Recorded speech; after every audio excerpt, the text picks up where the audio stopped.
आमिर साहब ये फरमाइएगा कि ये सदर्न जो ईरान है, जज़ायर हैं, बार बार वहाँ स्ट्राइक कर रहा है अमेरिका, इसकी रीज़न क्या है? और दूसरा, इसकी कितनी प्रोबेबिलिटी है कि ये आबने हुर्मस के बाद बाबुल मंदब भी बंद कर सकते हैं विद द हेल्प ऑफ हौतीस? जी बहुत शुक्रिया जामी भाई। बिस्मिल्लाह रहमान रहीम। देखिए ईरान जो है ना, अगर आपने एक किताब है बड़ी famous, the revenge of the geography, उसमें ईरान के मुतल्लिक कैप्लन लिखते हैं कि ईरान की एक स्ट्रेटेजिक लोकेशन है जिसकी वजह से बहुत एडवांटेज है उसे, लैंड में भी और सी में भी। अब ईरान जो है वो एक ऐसा मुल्क है जिसकी बाउंड्रीज बहुत सारे मुल्कों के साथ लगती हैं, और जो स्ट्रेट ऑफ होर्मुज है वो उसको एक बहुत स्ट्रेटेजिक इंपॉर्टेंस देता है। ठीक। उसके अलावा ये है कि ईरान की जो कोस्टल लाइन है towards the south and south western side, वो आम कोस्टल लाइन की तरह आपको नहीं नजर आएगी कि बिल्कुल प्लेन और बिल्कुल जिस तरह कराची है या जिस तरह इवन टुवर्ड्स द आप हमारे साउथ में जाएं। ये ज्यादातर जो है एलिवेटेड एरियाज हैं और एलिवेटेड। माउंटेनियस टेरेन भी है टुवर्ड्स, स्पेशली जो शोर्स हैं टुवर्ड्स द वेस्टर्न साइड। तो वो एक उसको इनहेरेंट एडवांटेज देते हैं कि उनकी जो बोट्स हैं, उनके जो नेवल वेसल्स हैं, जो व्हीकल्स हैं और जो अंडर वाटर हैं, उनको वो ना सिर्फ अंडर वाटर तो कर सकते हैं, लेकिन वो जो कर्वेचर्स ऑफ अर्थ हैं उसके अंदर भी छुपा सकते हैं, और काफी हद तक उन्होंने उस एडवांटेज का फायदा उठाया है। दूसरा, ईरान ने जो पिछले कई दिहाइयों से बड़ी इंपॉर्टेंट चीज की है वो ये कि उन्हें पता है कि अब टेक्नोलॉजी ऐसी है कि उससे छुपा नहीं जा सकता, सही। और प्रिसिजन इतनी अच्छी है कि प्रिसिजन की वजह से हर हदफ बनाया जा सकता है। Every target can be very accurately engaged, और कोई रेंज का मसला नहीं है, कोई एक्यूरेसी का मसला नहीं है, और एयर पावर इनके पास बेतहाशा है अमेरिका। और तो उन्होंने जो दो चीजें की वो बहुत इंपॉर्टेंट है, जो मैं आपके तवसत से जिक्र करना जी चाहूंगा। प्लीज। एक तो अपनी टोपोग्राफी का, अपने टेरेन का एडवांटेज दिया। दूसरा, उन्होंने डग इन बंकर्स बनाए, उनका पूरे पूरे शहर बने हुए हैं जिसमें उन्होंने मिसाइल्स और ड्रोन्स और अपने कमांड एंड कंट्रोल सेंटर्स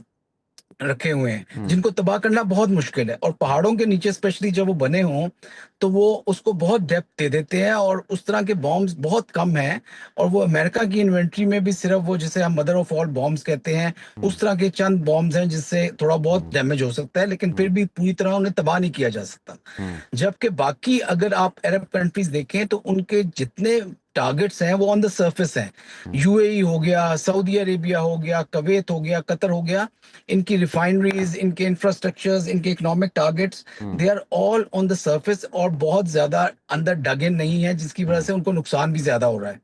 तो ये चीजें ईरान ने जो है खास तौर पे इसकी तैयारी की, और उसके अलावा उनके पास इस तरह के मिसाइल हैं कि जो रिस्पॉन्ड कर सकते हैं, इस तरह के ड्रोन्स हैं जिनसे बहुत ज्यादा नुकसान उन्होंने किया है अरब कंट्रीज का जो उनके इर्द गिर्द हैं, और उनको वहां तक भी पहुंचाया है कि इसराइल जो ये समझता था कि वो एक इम्प्रेग्नेबल है, तो उनके डिफेंसेस को भी तबाह किया। सो ओवरऑल मैं आपको समराइज ये करना चाहूंगा कि ठीक।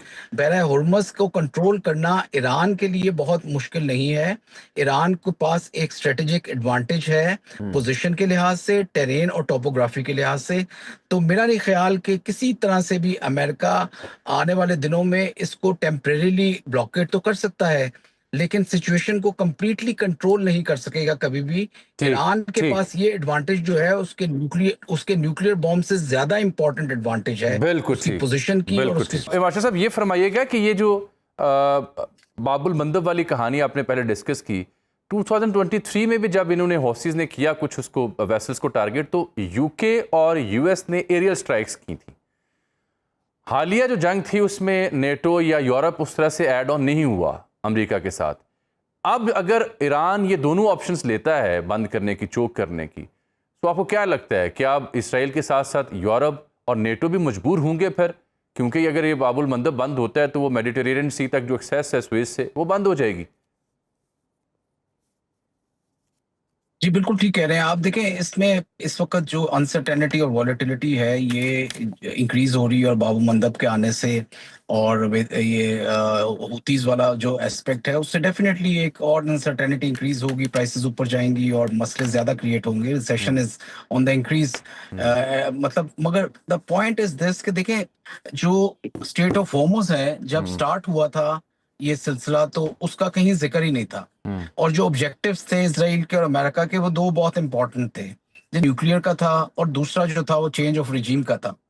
तो ना तो रिजीम चेंज हुई, ना न्यूक्लियर उनका कंप्लीटली डिस्ट्रॉय हुआ। रोल बैक आप कह सकते हैं कि थोड़ा उसमें दरारें जरूर पड़ी, लेकिन दैट इज स्टिल इंटैक्ट, और यूरेनियम की जो एनरिचमेंट है वो भी उसी लेवल पे उनके पास मौजूद है। लेकिन अब जो मसला बन गया है सारा, और जिसके ऊपर सारी चीजें रिवॉल्व कर रही हैं, वो स्ट्रेट ऑफ हॉर्मुज है।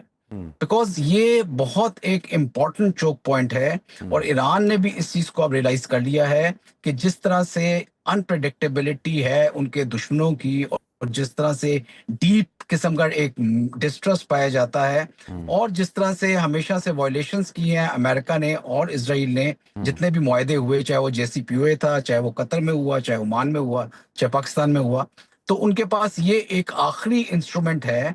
मैं इस बात से जरूर चीमा साहब की एग्री करूंगा कि अगर बहुत ज्यादा फोर्स का इस्तेमाल किया गया तो at one time Iran will have to but I do would like to very respectfully disagree that कि ईरान अब ये जो एक चीज उसके पास मौजूद है, ये उसके पास एक बहुत बड़ा वेपन है, आई वुड से, और इसके ऊपर वो बहुत कोशिश करेगा कि जितना मैक्सिमम उसको कर सकता है, घसीट सकता है, उसे कंट्रोल कर सकता है, वो करे, और उनको किसी तरह से नेगोशिएशन पे लेकर आए फ्रॉम द पॉइंट और पोजीशन ऑफ स्ट्रेंथ। और उसका तरीका यही है कि देखें, अभी जितना भी सिलसिला हो रहा है, ईरान के पास इतनी फोर्स जो जरूर मौजूद है टू रिस्पॉन्ड। ईरान के पास काफी सारे वेसल्स और काफी सारे ड्रोन्स हैं जो कि अंडर वाटर भी हैं, जो उनके पास मौजूद हैं, जो वो काफी दफा कह चुके हैं कि हमें आप मजबूर ना करें वो इस्तेमाल करने के लिए। और कामिकाजीज ड्रोन्स हैं, जिस तरह इनके पास कामिकाजीज शायद ड्रोन्स थे जो कि एरियल फ्लाई कर रहे थे, वो इस तरह उधर के भी हैं जो कि अंडर वाटर इस्तेमाल होते हैं।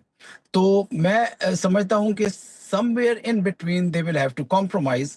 लेकिन आने वाले दिनों में मुझे नहीं लगता कि ये सिचुएशन डाइल्यूट होगी। It will not escalate to a full fledge war, लेकिन ये नो वॉर नो पीस वाला जो एलिमेंट, जिस तरह मैंने आपसे पहले भी जिक्र किया था, ये कुछ अरसे तक चलेगा।